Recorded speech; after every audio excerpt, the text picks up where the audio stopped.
LeadX. X is for the extracurricular life of the Ateneo College students. X is for the X factor that transforms them into leaders, into men and women for others. X is for LeadX. LeadX. Down from the hill. Katipunan. Yan. You are tuned in to Radio Katipunan 87.9 and this is LeadX, the show about student activities, student life, student organization here in the Ateneo. Ayan, good morning. It's another Monday morning, bright and early. Ayan, and joining me today, ayan, ako pala, si Gino Flores. Ayan, in-introduce yung co-host bago yung sarili. Ako pala si Gino Flores and joining me today is Miss Roxanne Lopez. Hello, good morning. I'm Roxanne Lopez from the Office of Student Activities. Ayan, so today is Monday, November 18, 2019. We're dangerously close to Christmas. Dangerously close. Sir, I'd like to think of dangerously close to 13th month. Yes.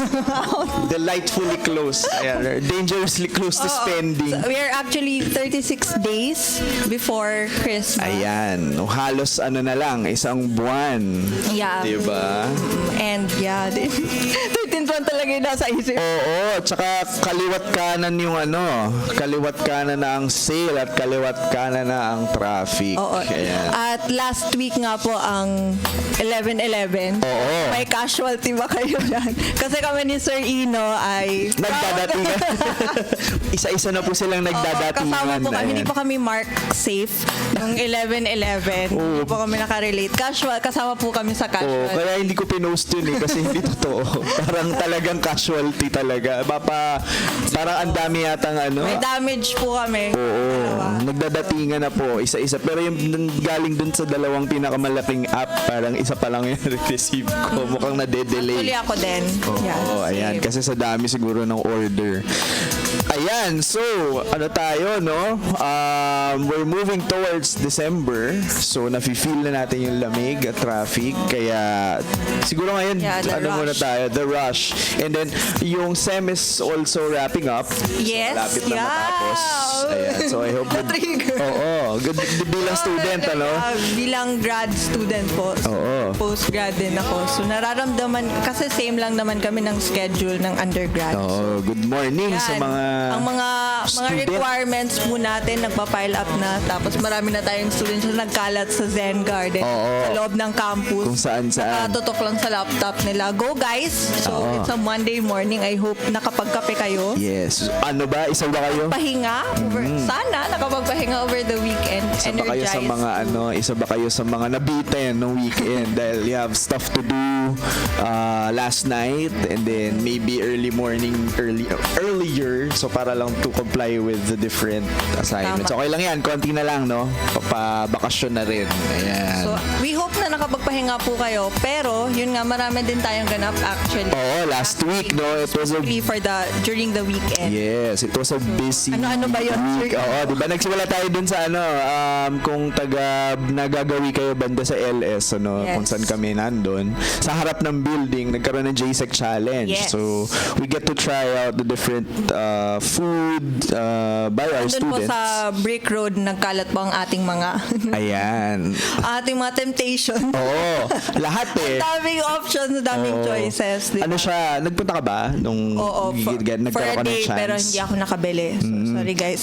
Ako yung nilook forward ko dyan yung last day ng JSEC nung Friday. Tapos, nagpunta tayo, no? Tapos, kasi usually nagbabagsak presyo sila Yung inuubos na nila yung Siyempre, adulting na tayo. So.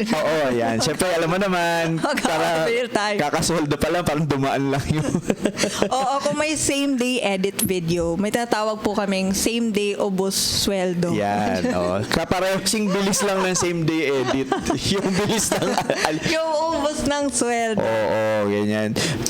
Ito pa, may mga ganyan pa, di ba? May mga JSEC challenge. So, medyo, syempre, gagastos ka rin doon, di ba? Pero yun, ang remarkable doon yung scramble. Medyo na-enjoy ko yun. Parang yung scramble yung parang dessert siya na kulay pink na shaved shaved ice Shaved na ice. kulay pink, tapos parang may brown, parang may chocolate syrup, may Di ba parang marshmallow. bingsu?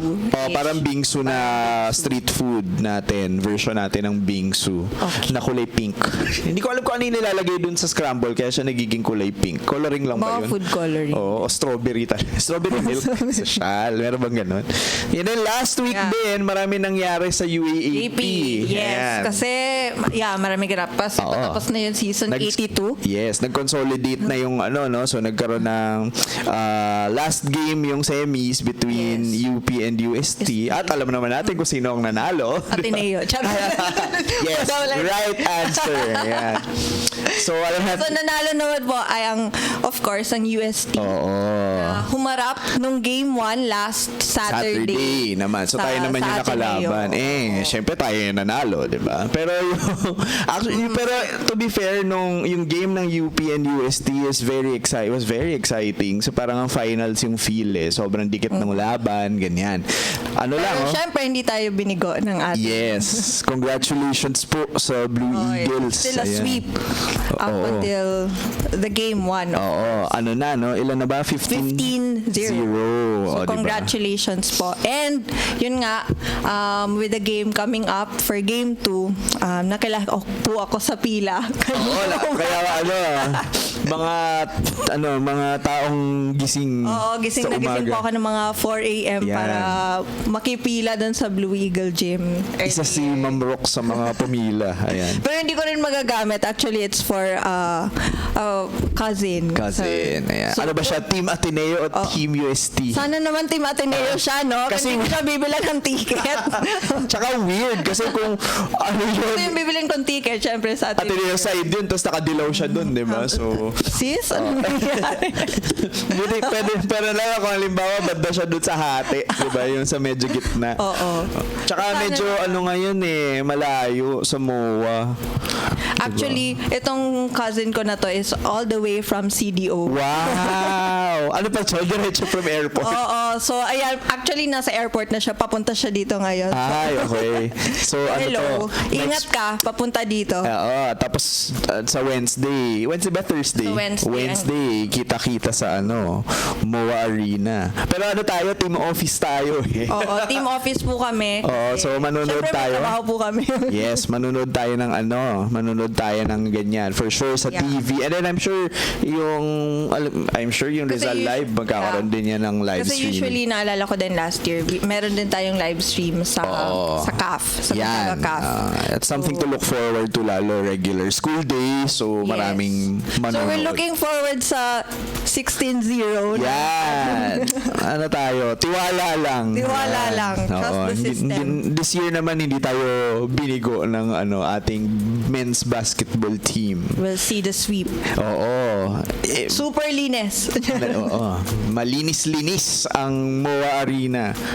Ayan. Tapos, nagka-cheer dance din, di ba? Last Friday, kahapon. Ayan. Sunday. So, hindi ako nagkaroon ng chance na panoorin yung buong parang hindi yata tayo masyado. Nasa cave po kami. Pero actually, a cheer dance fan, I tried looking for tickets, pero Wala talaga. hindi pa nag-work ang aming charm. Oo, mabenta kasi yan Mabenta yan, yung parang talagang pinipilahan siya. Kasi, the thing about it is, sa cheer dance kasi lahat ng schools involved, di ba? Unlike kung sa men's basketball team, syempre yung, yung kung sino lang yung kasali sa finals. Pero ito talaga, kalaban mo yung buong, lahat ng 8 schools ng UAAP, di ba? So, paunahan talaga ng ticket. Yan. Tapos I think this time, for Ateneo naman, they give the tickets to the athletes. Kasi di ba ang Blue Bubble is always there to cheer on our teams sa lahat ng games nila. So I think this time, Sila naman. athletes cheer, the ones cheering for them this time. Tsaka marami nga yata nanood na athletes din from different schools, ganyan. Marami rin. Kumbaga, talagang yung community naman nandun. Kahit nagkakantsawan, di ba? Nagkakantsawan. So yan, congratulations po sa inyong performance. Ayan. Magaling naman yung NU.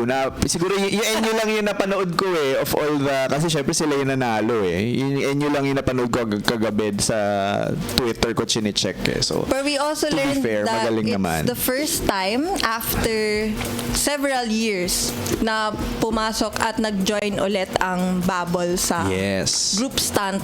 Ayun, yung group stunt category. Group stunt category. Hindi po ako nagkakamali. Yeah. So they joined, parang the last time they joined was in 2011. Okay. Tapos ngayon lang sila bumalik Tapos ngayon ulit, lang sa no? bumalik. So congratulations po. Oh, ano ba yung uniform yung costume ng Bubble? Parang ano siya, no? Red Sailor. The theme was around the world, kung hindi ako nagkakamali. Oo. So parang tour, marami showcase nila iba-ibang country. Panonoorin ko yan mamaya. So maraming, ako din, naghahanap pa po ako ng mga kompletong mga videos. Oo. Yun nga siguro doon tayo sa app. Kasi di ba ano yan, Pero I saw save yan. mga highlights ng ating mga cheerleaders. Tsaka yung mga kantsawan, no? Nakakainis. Yan. Yung mga location ng mga school, mga kantsawan na gano'n. So, nakakatawa din, no? We get to see the interactions of different universities. They get to meet each other in this arena. Ayan. So, segue ko na rin, kasi nabanggit mo yung around the world yung theme ng Bubble. O, di ba? Maisingit talaga.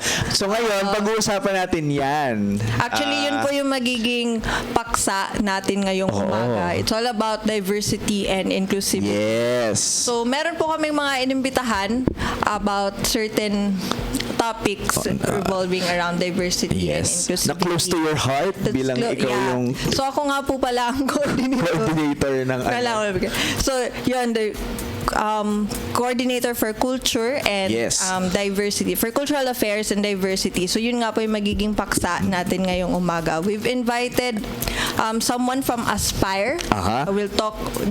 He will talk more about what Aspire is. Yes, ano ba yung Aspire na yan? Aspire.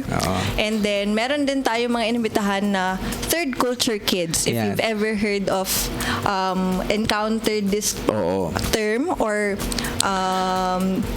basta, yun, mamaya, pagkwentuhan natin yan, we'll talk more about those topics. Yes. And pero bago tayo siguro teaser lang, ano ba yung third culture kids? Kasi I only found, parang know about the term, siguro mga 2 years pa lang, 2 years ago, na parang na-encounter ko yan in a psych talk Diba? Ako hindi ako confident, baka mamaya yung ating mga taong makakapag how they lived it, no? Yung live experiences nila. How do you identify and who are the third culture kids?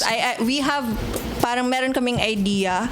Parang babe. Pero nagbigay tayo ng definition sa social media. Siguro i-ano rin, habang hinihintay pero natin. lalagyan natin ng mukha, lalagyan natin ng kwento kung ano ba talaga yung third culture kids. And then, of course, later we will also talk about interreligious dialogue. So, yun naman po yung advocacy ng Aspire. Yung Aspire naman. Ayan. Aspire. So mamaya, kasi acronym lang yun So kikilalanin natin sila mamaya. So we'll take a short break. So when we return, we're gonna talk about more about third culture kids and yung interreligious dialogue. Between the earth and sky, now all is still when Loyola's colors fly. Our crosses. Hey, Katipuneros, don't change that dial, because we'll be coming right back.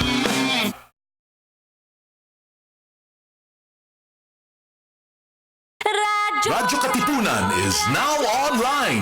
See our live feed on facebook.com/Radyo Katipunan. Check out our Instagram and our Twitter at Radyo Katipunan. And subscribe to our YouTube channel at Radyo Katipunan FM for more exclusive content. We are now on YouTube. Watch all of our live episodes plus exclusive content in our channel at Radyo Katipunan FM. Don't forget to click subscribe and hit the bell to get the latest updates.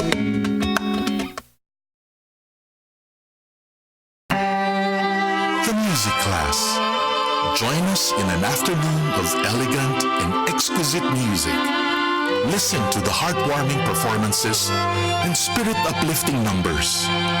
Join the Music Class and learn music in an excitingly new way Every Friday from 1 to 2 p.m., the music class.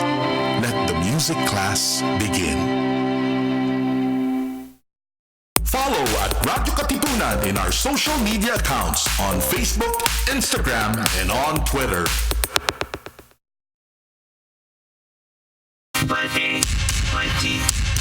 Basil Valdez, the Apo Hiking Society, Parokya ni Edgar, Bukas Palad, the Ateneo Glee Club, and many more. All homegrown talents at the Ateneo de Manila University. Get to know the current music environment at the Ateneo. Tune in to Himig Ateneo. Himig Ateneo. Listen to the Blue Eagles sing. Himig Ateneo.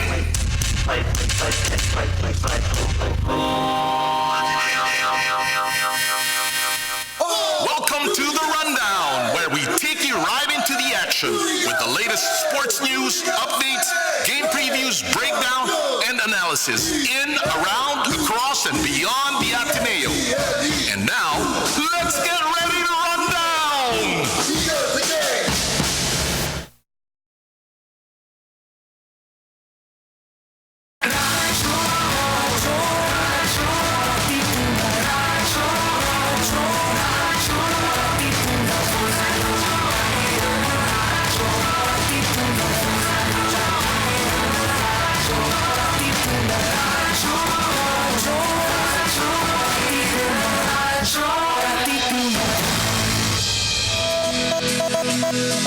LeadX. X is for the extracurricular and co-curricular life of the Ateneo College students. X is for the X factor that transforms them into leaders, into men and women for others. X is for LeadX. LeadX. Down from the hill, we We're back here on Radio Katipunan 87.9. This is LeadX, a show about student activity, student life, and student org in the Ateneo. So we have with us right now, Oo, dumami na po kami. ayan, times times 2. Ayan. Yeah, so meron po kami mga bisita. Yan, They will be our guests for today. introducing themselves. So, I'm Joshua Bed for Yes. Yan, what's your course? Yan. For ABSI. Yan, AB Psych, si Joshua. Hi, I'm Sandy Macasa, 3AB Sauce. And I'm Mario Bait, 3BS Comtech. Okay, ayan. So welcome to LeadX. Our show. Ayan. So, thank you for joining us today. I know you guys are busy. We're in the middle of, para Like we mentioned, parang we're weeks leading approaching to the finals. We're approaching finals. We're approaching doom. Could be. So thank you for making time to Ayan. be here with us today. So yun nga, ang nabanggit namin ni Sir Ino earlier, we will be talking about interreligious dialogue and actually third culture. Oo. Si Mario kasi, who's also part of yung about the interreligious dialogue, happens to Yeah. also be a third culture Culture kid. That's So, right. Talk about yung experience mo timing rin lang, later. like- Oo, na timingan lang. Pero yun siguro first and foremost we'll talk about yung muna yung what Aspire is. So I've heard of this during your past forums, di ba? Yung mga fora about interreligious dialogue. But yeah, please tell The us kung ano recent yung one is last November 12, kung hindi ako nagkakamali. Yeah, it was in the beginning of November, and it was held in De La Costa Hall. Yes. That was our very first inter-religious dialogue as a class. Yeah. So basically, Aspire is an acronym. It's not just the word Aspire, but it's an acronym, and it stands for Ateneo Students Promoting Inter-Religious Encounter. Okay. So what do you do, guys? Yeah. It began with our IS 163.15 class. The class is called Muslim Christian Dialogue for Nation Building. So what it does is we just promote interfaith conversations, exchange, and basically get to know one another from people from Christian backgrounds and Muslim backgrounds. Because in the Philippines, Muslim is a minority here. Yeah. And especially in Ateneo being a very Christian Jesuit school. Yes. So that we have a lack of exchange between religions.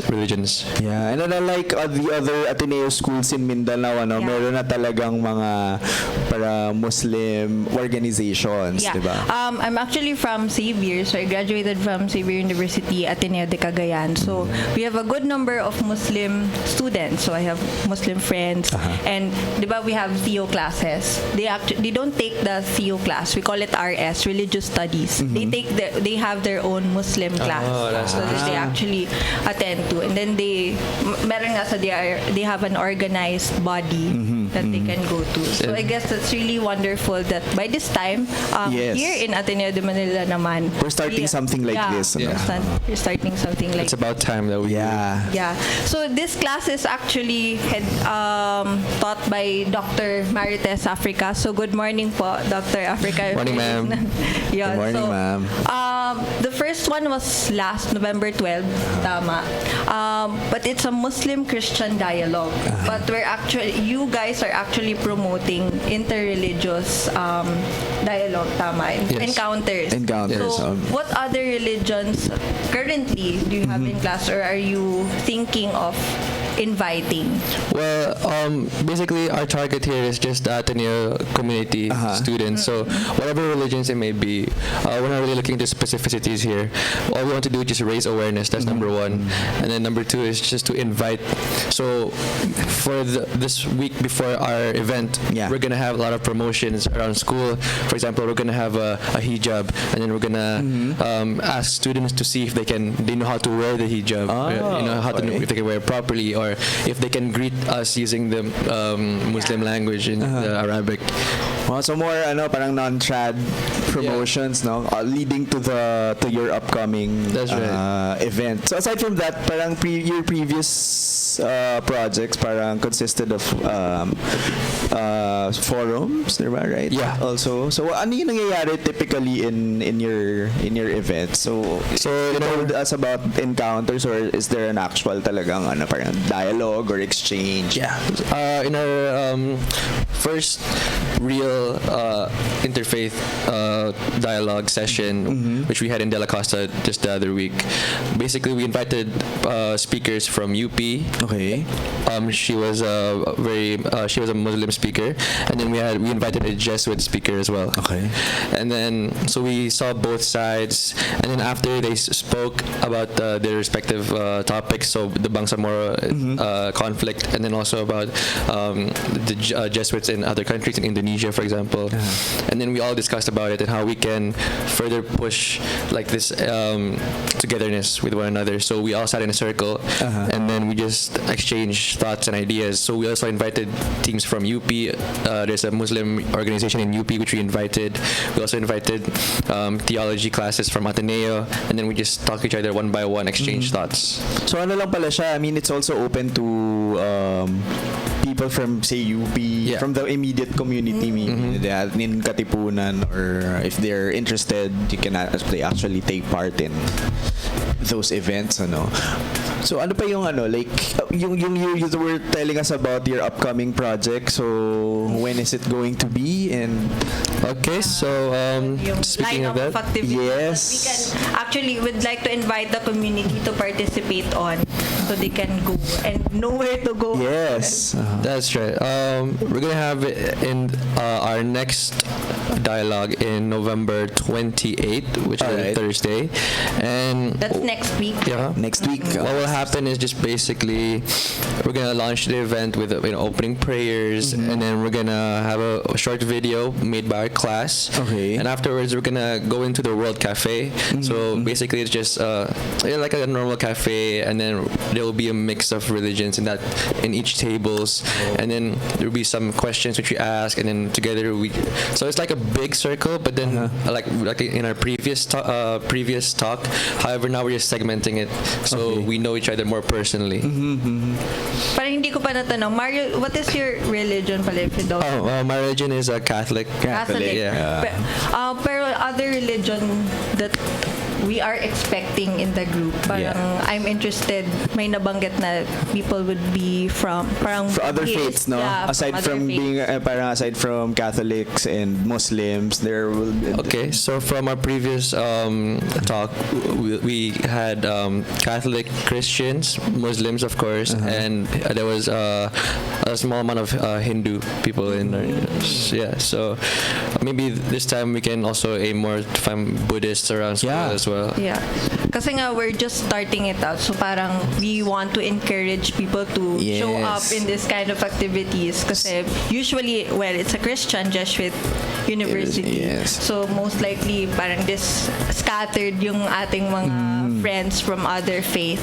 And it's a good opportunity for them to actually come together and even at least just talk, diba? Diba? Yung encounter mahalaga yan. Encounter. More than just the what you see online, and then I'm sure we have madali naman yung information no? You know the basics, but different pa rin if you really have that, you replace in one venue and then you just encounter the person, diba? Yeah, actually, I found it kind of funny. My first time was in this class because I grew up in Indonesia, just a background, and then it's a most populated Muslim country in the world. And coming here, and then I saw this class. I found it funny because we have a class that teaches us how to appreciate Muslims. Yes, yes. And for me, it's just already, it's like built in. It's already common sense. Yeah. And also, Sandy grew up in Qatar, right? Qatar, Yeah, so she would know as well. But then when I got in class and I realized, not many of my classmates are actually familiar. They haven't even spoken to a Muslim before. Yes, yes. Or their parents are against them taking that certain class. So it's kind of shocking. There's a culture shock there. So that's why we're trying to bridge the gap from there. Yeah. I actually, there's something I remember during, I was in that dialogue yung last week, and then I forgot her name, but she said she wears hijab. So Student natin. Yeah, student natin. So most of the time, she gets to be an educational opportunity for people to approach her and learn more about it. Pero that's what she actually pointed out, that I want to be your friend. So we need to start making friends with our Yung iba brothers natin- and sisters from diba? other faiths. Because me personally as well, from Yes. growing up in CDO, it's a pretty same with Indonesia, but not populated, but a good number really of Muslim friends as well. So it's not, I have Muslim friends. So when we go out, parang pagkakain kami sa labas, it's natural for us to think hindi the kind of food that we prefer. So parang gana, it's ingrained in our mind. So coming here, it's very less visible in terms of number, diba din? So I think it's wonderful that we get to actually have this kind of initiatives so people can talk more and make more friends. Yes. Yeah, to build on that, actually the student's name is Aina, and then Aina. she's Yeah. from Hi, Aina. Hi, Aina. Good morning. she's from Mindanao, and she goes here for school. And she said one thing that struck me. That she said was when people see her in school with a hijab, the first thing they see her as is a Muslim, not a human. That's what she said. And then we were all very kind of struck from that, and it was like, oh, we understand. So hopefully, we invite you guys to go to our next event in November 28th, so you guys can know more about it. And the culture as well. Diba? Yes. So how? Kasi actually, yung Let's talk encounter more na about to, no, it's also an encounter with yourself, with the nation, because you get to expose yun nga, yung what's the, say, this, it promotes better understanding of the situation also in Mindanao, because di ba mas diverse yung, kasi tayo medyo homogeneous pa tayo, parang we all live here, di ba? Karamihan naman taga Manila, and then kailan lang na exclusive school. So it also promotes better understanding of what we are as a nation, di ba, in a greater context. So I hope you can join, Kailan yung event? When? 28. That was 28. And then what time? We begin at 11. Okay. And at 5, it's a kind of drop in, drop out kind of. So you can just come anytime, and then you can leave for class, come back again. Because it's a World Cafe, so we'll so just be around. Pop by. And we're gonna have games as well. So That's nice. starting with typical Filipino games, so like Pinoy Henyo, and then we're gonna specify it. So we're gonna have like a bonus activity in how to wear the hijab properly, and then we're gonna teach you how to do that. In a game. Where is this again? Sorry. It's going to be in social sciences building in the CS room. Okay. CSR, case study CSR, room. yeah, So case that's study on room. ground floor. Okay, yes. Case study room. Ayan. So, yun, everyone Please drop is by. That starts at 11 invited. until 5. Until 5. Tama. And then of course, leading up to the event, you'll have different activations, non-trad promotions that we So will hear Aspire from. is actually just starting, right? Yes. So this this is class initiated kasi. So we're looking forward for sustainable, parang more projects in the coming SEM. And How Aspire began was we invited Muslim community from UP to attend to our class, and then we had a normal interfaith discussion dialogue. We were all in a circle, and then it was Q&A time. And then in the Q&A, one of the students asked, "How can we Ateneans sort of start into integrating Muslim into our culture, and how can we begin? What's the first step?" And then someone from UP said, "You need an organization. You need a group of students who actually care for the matter." Yes. And then that's how when Aspire started. So it started with our class. so, but right now we're starting with a small number of Muslim students, right? So I guess this kind of parang projects will actually invite them and go para we can also tell to the world that actually Ateneo welcomes other faiths.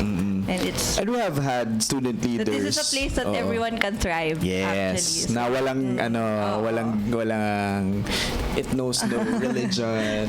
So we go beyond Gender those even, layers, diba? Okay. So wonderful, I think. So again, that's November 28, guys. That's at starts 11 a.m. Yeah, thank you, Mario, for and thank you for the class. I know it's really a class initiated. So a lot of people actually umambag dun sa ideas on how to come up with these activities.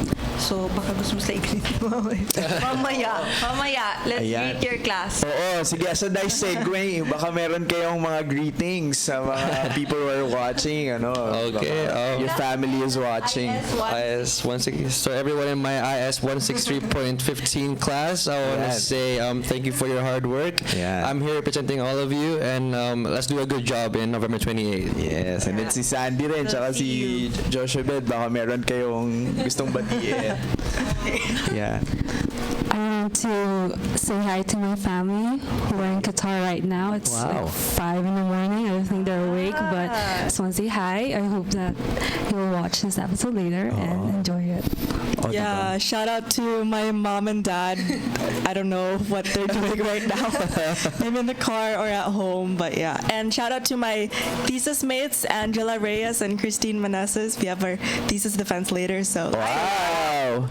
On the TCKs. Best of luck.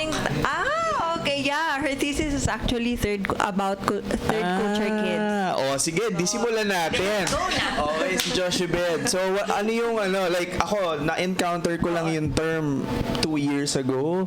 Although I know because of, kasi parang may mga ganon talaga na we have had students who were raised in Singapore and then studied here.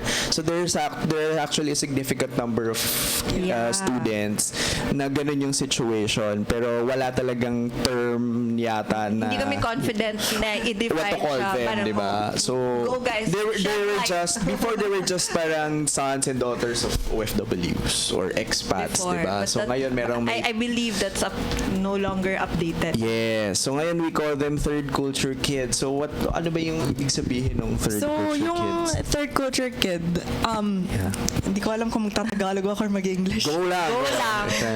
Kahit ano. David Pollock and Ruth Van Recken actually coined that term, and they have like many books about it. And third culture kid is an individual who spent their developmental years in a culture country that is not of their parents' culture. So like, kaming tatlo, like hindi kami like dito lumaki. So iba't iba. So yun po. Yeah, and then I heard you're raised in Thailand. Thailand, yes. Thailand. Ayan. Sandy is In Qatar. and Mario is Indonesia. Ayan. So iba-iba, no? So parang ano nga siya, di ba? Offshoot to nung like people of the parang OFWs or people who migrated to other countries, but they decided to have their kids parang study here, di ba? Ayan. But Filipino parents. Filipino parents. And then si Mario Filipino, half. Okay, half. Okay. Oh, you're half. So iba-iba rin, no? Like hindi mo naman pwedeng sabihin na it's because of just one factor. It's in our case, in in the Filipino context, parang it's primarily that, no, yung parang parents who went abroad, ganyan. Yeah. And then So eventually, the term is not really sa Philippines lang. oo, hindi lang. Yeah. So it happens The world. across. Yeah, so we're becoming more globalized Yes, na, diba? oo. So it's really easy to And then translate. in Indonesia rin, di ba, they have a lot of migrant workers din, di ba? Yeah. From going to other places. Yeah. Ayan. Ano po siya, like, yung may balak pang bumalik yung Bumalik. mga magulang. Hindi po yung katulad ng, like, nag-migrate na po talaga. Oo, yung doon na sila for good, yeah, no? yung Oo. nag-change na ng passport, gano'n. Oo. So ito parang talagang ang hope is in the future they'll Yeah. go May- back. yeah, may back. So yun yung nuance. Oo, yun yung ano siya. Yun yung context. Ayan. So ano, alin? So, baka pwede nyo kaming kwentuhan Yes. in terms of what are the... Siguro we can start with possibly struggles or, Yes. that's encountered by our TCKs. Siguro si Sandy. Can Kasi di ba share parang some with us. earlier we talk about like living here na parang di ba minority yung Muslim population, and then where you were raised in Qatar, it's the other way around. So you're Christian, right? I'm Roman Catholic. Roman Catholic, Yeah. and then you were raised in a parang Muslim country, and siguro yung parang where the highest concern din yung faith, di ba, dun based sa somewhere in Saudi Arabia, which is just Yeah. next door, di ba? Yeah. So how was it? I enjoyed Qatar because even though there was a great number of Muslims, I went to an international school, so I was still surrounded by a lot of faiths. Faiths and different cultures. And one of the I guess key formation for our TCK is you're enriched with cultural diversity, and you incorporate this in your third culture identity. Because when we talk about TCK, the first two themes we encounter is identity and transition. Transitions related to movement because of globalization, etc., etc. Yeah. So identity, yeah. So that's a pro. Like you have like a lot of cultural awareness. So Yeah. that's why it was really nice to hear about Mario's initiative of raising awareness of the Muslim. What do you call this? The initiatives that they have here, because this is something that I grew up with, and it's nice to see it as well. Another thing with identity, you also struggle like forming your what's your actual identity? Is it Filipino? Because we like to categorize things. So people ask you, where are you from? And I'm like, I can't say I'm from Qatar. I can't say Qatari, so I say I'm Filipino. But at the same time, it doesn't feel right to say Filipino because I wasn't raised in the Philippines. So coming back here, this is like one struggle I'll point out. You know how there's culture shock? Yes. For TCK, it's a reverse culture shock because I'm not. Reverse culture shock. Tell us more about that. Like you're getting culture shock from your own culture, the culture that you're. What do you call this? That you're supposed to. You're expected to know. Yeah, diba? you're expected to know. Yeah. So my major reverse culture shock was seeing so many Filipinos here, because back in Qatar, there's a lot of nationalities, not just Filipinos. So coming here, I was like, whoa, there's a lot of Filipinos. But at the same time, when I stay here, I notice there's also local diversity, because in the Philippines, it's not just they're not just Christians or Roman Catholics. There's Muslims, and they're from CDO, from the province. That was really nice to see. Yeah. So sorry, I'm like going off topic.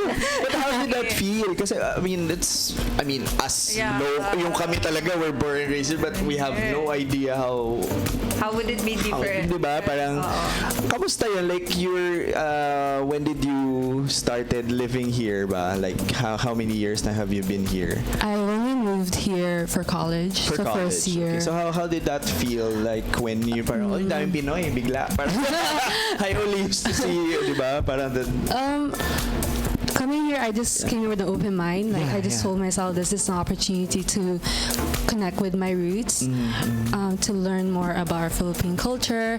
But obviously, there are times where I do struggle because I have homesickness, you know, and also trying to come in terms like what home is, because before usually we think home as like a single piece of physical construction. Real estate. Yeah, but now home is something it's always evolving, I guess, for TCK, because things are just, you know, you're always moving. Yeah.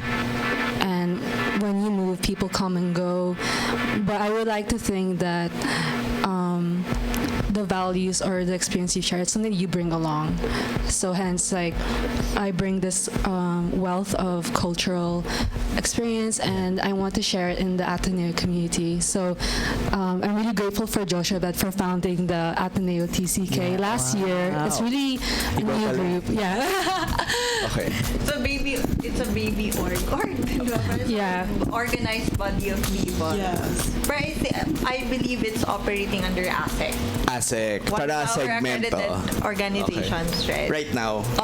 Yes, there's a project kasi, iCafe TCK, that was under ASEC, but which only happened this year, but I actually started initiating since third year. Oh my gosh. That's okay. Since third year, second semester, because my group, my research methods group, was also like researching on TCKs, like a different topic, and then that's when I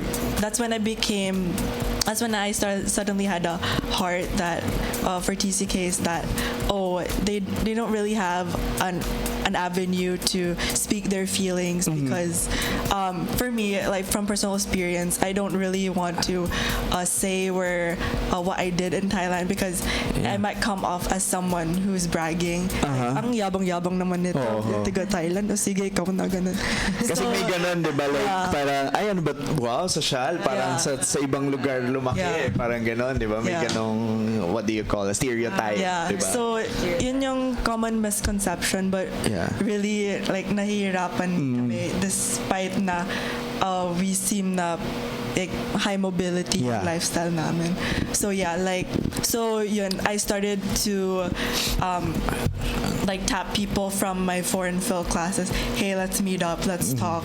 And then I've been trying to meet consistently, like once a month.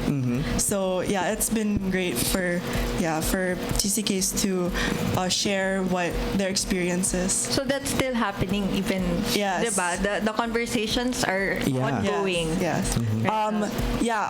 We're gonna have our last get together for this semester, last Wednesday of November. December we won't have because finals. So that's when again? Sorry, that last November. November 27. 27. So next week. The day before. So para hindi kayo malito, guys, next week yun lahat. So Wednesday and Thursday. Yes. So plot nyo na. Schedule nyo na. Ayan. So in all of this, parang they're unique kasi yung mga experiences ng TCKs. So from all of the conversations that parang I've talked to Sandy and several other TCKs. So it's really unique. How about Mario? How are your experience as a third culture kid here in Ateneo? For me, it's a bit different because I'm half, right? My father is Indonesian, my mother is Filipino. So the struggle of identity is a bit I would say it's not worse, but it's a bit more confusing because when I'm in Indonesia, my friends call me Filipino. When I'm in the Philippines, people here call me Indonesian. So I'm kind of stuck in between. I don't know what I am. But then, like, at the end of the day, I know that I'm both. So I represent both. And when I moved here to the Philippines, I guess if you're asking me what shocked me or like first it was language barriers, definitely, because I didn't really learn Tagalog as a child. And then the food was also a big shock. Okay. What about the food? There's a prominent pork. Pork is just all around. Whereas chicken and right? in Indonesia, it's just pork. It's a Muslim country. It's difficult to get pork, or pork is just really expensive, so people don't usually buy pork. Other than that, also just a little Filipino, I say like habits, you know, like like what? Share nga, like ano yung... You get to share. Ikaw muna. Ikaw muna, Mario. Like, Okay, I'll go after. Excited sila. Diba? Parang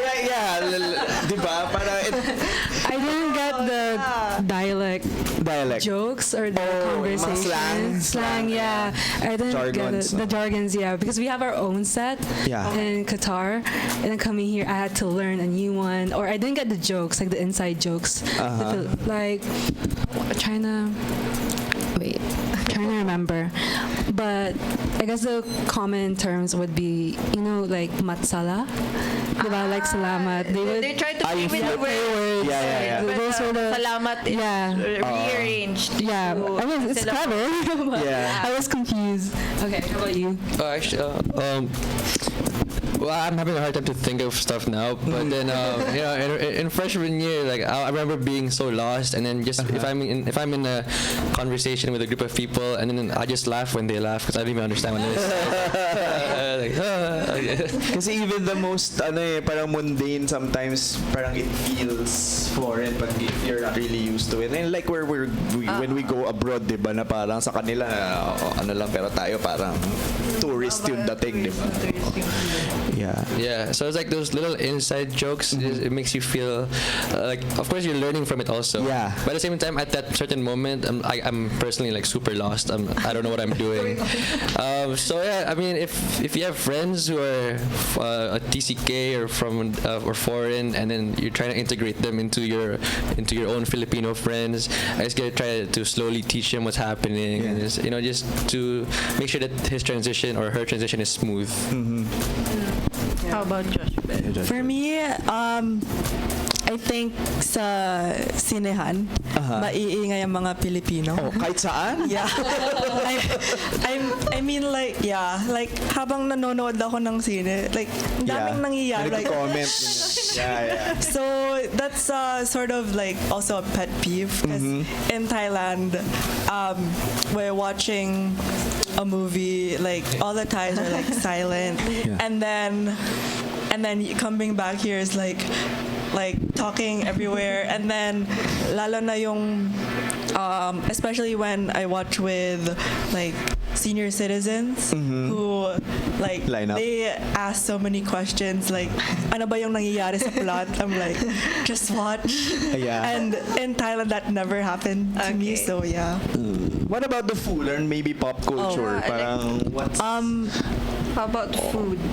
Well, parang ano yung interesting sa inyo, like na hindi for me, the food less spicy, so I actually lost a lot of weight because of I had so much struggle with the food na like bigla na lang akong mauumay. But what do you do pag gano'n nangyayari? Do you crave for the food that you got used to? Starve. Eat na lang. Kasi in Thailand, mura ng pagkain. Yes. Like, yung concept ng turo-turo dito. Like, they make it fresh out of the pan. Tapos, mura pa. Pero here, the mura is McDo. Yes. And in Thailand, like, you only get McDo if, like, special occasion. And so the Thai food, like, yung being spicy here, it's like konting spice lang na anghang na yung mga kaibigan ko. But for me, it's like, asan yung spice dito? May aversion sa spicy food karamihan, and di ko alam in the provinces pero parang Metro Manilans in particular. And then also everything is sweet, no? Yeah. Everything is sweet, even the coffee. So you get to, I believe you have cravings. So you crave food that's not here, but you have back home, because I actually feel the same way. So you guys... Ego sa CDO lang yun, ha? Yung CDO nga lang yan. Pero, di ba? Parang kahit nasa province lang siya. Kasi still, may mga pagkain na andon that I don't get to eat here. Yeah. So I guess that's the same for you guys. So what happens? No, I agree with the less. It's not spicy. That's one thing. Filipino food. Also, it's oily. Oily as well. Yes. Oily is a big factor, and sweet. Yeah, so super sweet. Everything is sweet. Everything you find must is be sweet. And everything is partnered with rice. Yes. Especially diba sa Qatar, para I'm sure hindi naman ganon, diba? No, Masyado. not really. Yeah. And going back to missing food, like local food, the things they do have, like Middle Eastern food here, it's just that it's not authentic. Yeah. But there's some, if you search harder, I know my friends recommended places that are close to home, but it's okay. Yeah. Yeah, kasi we have had student deputies who are actually like si Thea. Good morning, Thea. Hi, Thea. She also raised in the Middle East, and then she was complaining about shawarma. Na parang that's not shawarma. Parang ganun siya na hindi naman yan sir sa shawarma. Meron siya she mentioned a restaurant that serves authentic shawarma in Fairview pa. So she sometimes when she craves shawarma, she goes all the way to Fairview just to eat parang real shawarma. When niloloko niya yung mga tinitinda sa sidewalk na hindi naman yan shawarma sir, ganun siya. So yeah, we've talked about several things about the differences naman, but I would like to know also ano naman yung nagustuhan niyo. What's the nice thing? Yeah. What did you love about being here? Parang, being a TCK. Here, parang di ba ang hirap naman. i-define what is home sometimes, but ano yung areas or when do you feel at home while living here in the Philippines? Parang aside from the fact na daming puro Pinoy, kamukha nyo lahat, di ba? So well, one factor which also the exchange students in Ateneo also agree on is that Filipinos are in general very nice. You're all nice people, so that's also a good thing. Tayo. yeah, kasama kayo dun. For that, Sometimes it hurts. it's a big factor. Too nice.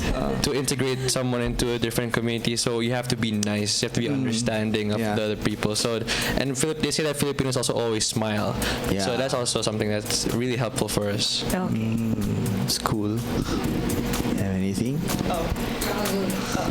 When do you feel most at For home? me, it's more of when do I feel like a Filipino. Yeah. So, that was my research nung last year. So, unang-una, kwentuhan. Mahilig pala ako magkwento. Na-repress lang yun sa, as a TCK. But, the art of telling stories, I am able to get in touch with my Filipino roots. Yeah. And also like with that, yung pagka-jeje. And I was able to let this out during OSM because I'm a TNT, high TNT community. But yeah, and another is yung mga panghugot, mga sana. Yeah. And, like it's so Yung mga jargon na. yeah, it's so funny Slang. but it's also at the same time it's so enriching to be able to have these things that distinguish that I am a Filipino because of these things, being able to be rooted in them. Yeah. For me, one thing I like about the Philippines is people are very open-minded, and because of that, you're able to create meaningful relationships or friendships or whatever. Because for TCK, you can move a lot, but it will be meaningless if there's no meaning to it. You know what I mean? Like, or you would feel more of the negative side of a TCK if there's no meaning to what you do or to what you share. So coming here, I was able to create like a lot of memories and a lot of friendships, and obviously all of these kind of molded me to the person I am and still shaping me. Yes, so shout out to my friends. You know who you are, my blockmates, etc. So yes. Yeah. Sige, go Mario. Also, I don't know, but most of the Filipinos I first met here, when I told them I was from a different country, they get all excited, like, oh, you're from here, oh, okay. So, yeah, Sandy said about open-mindedness, so they're open to different cultures also, so very inviting people. Tsaka naman, to be fair, yung mga tayo talaga we're really exposed to different cultures din because of because of the diaspora, because of globalization. So we're pretty accepting of different cultures relatively well naman with the compared to other countries. Kasi like that's why yun nga yung sabi nila kaya walang Filipino, hindi sumisikat yung Filipino food kasi wherever we go, parang we just adjust to the food or we incorporate it into our foods where it's there. So parang madali tayong mag-adjust, sumabay with other when we live outside the country. And So yeah, I think with all our conversations with also with Sandy and other TCK kids, there's so much. There are a lot of stories. There's no, like what you said, there's no single narrative about the TCKs. From every time that I get to talk to them, I learn something. Kasi nga, they're coming from different parts of the country with different upbringing and experiences. Yeah. So I guess with all these conversations, it doesn't stop here. There's still more. So go and be friends. yeah, so we're truly talaga melting pot, no? Yung mga Pilipino It's just talaga. about time that we need to have more of these conversations. And we will take on this issue more and more as an office, diba? Because this So is we're something actually that excited about your study. So as an good luck office, sa we defense mo mamaya. we feel strongly about this topic din as an office, especially with Ma'am Rox around handling cultural diversity. This is something that will we really need to move forward. Yes. So guys, we have your back. It's a very specific diba? Needs and concerns. We need to be there para nakikita nila that these are the kind of groups that they can actually go to, that they can approach. Yes, and then if you're watching and then you're maybe a freshman, a fresher, and then you can relate to them, you lived, parang you were raised abroad, and then you can, where can they get in touch maybe? You can find me on Facebook. If you can search Ateneo TCKs on Facebook, then there's like just questions like where you were, how many years. So it's a Facebook group? So there's a Facebook group. Yeah. Yeah. Yes. He's part of that group as well.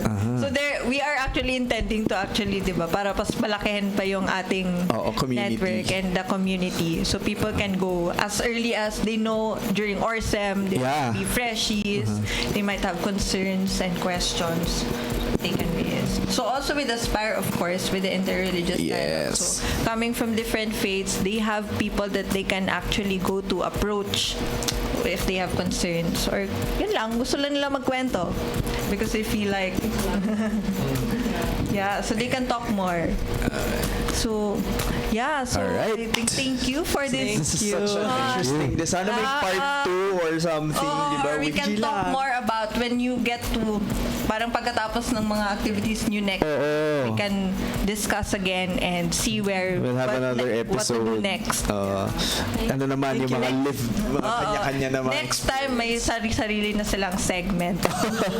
They can talk more about it. Sobrang daming kong natutunan in the past 2 years that we've been taking this on as an office. And then thank you for your input. So also yung mga hindi pa, we would like to actually encourage those na parang groups that we haven't reached out yet, but we're still forming. The office is actually very open into supporting how to start all of this. Parang we can start small and then we'll see how we can isipin nyo na para kaming real life Facebook or where you can actually para we can gather you if you have diba, in Aspire it's different religions pero it can be the sub paano ba yan, like Muslims can organize amongst themselves. So we're looking forward into those kind of initiatives. So thank you so much. Thank you for your initiatives actually. We hope that we can support you more. So let us know how we can help. Yes, thank you kay Mario, kay Sandy, thank you, and Josh Beth. Thank you. So there you have it. So sana marami sila natutunan ng ating viewers. Yes. So that is our episode for today. So do join us next week, same time, 9 a.m. here on Radio Katipunan 87.9. So Jesuit Hour will be coming your way at 11 a.m. So coming up.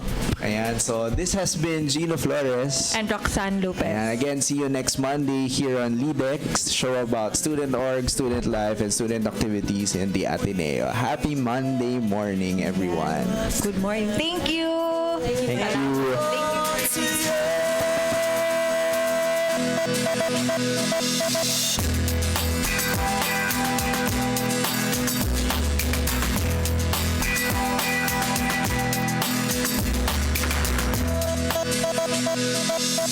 LeadX. X is for the extracurricular life of the Ateneo College students. X is for the X factor that transforms them into leaders, into men and women for others. X is for LeadX. LeadX. Down from the hill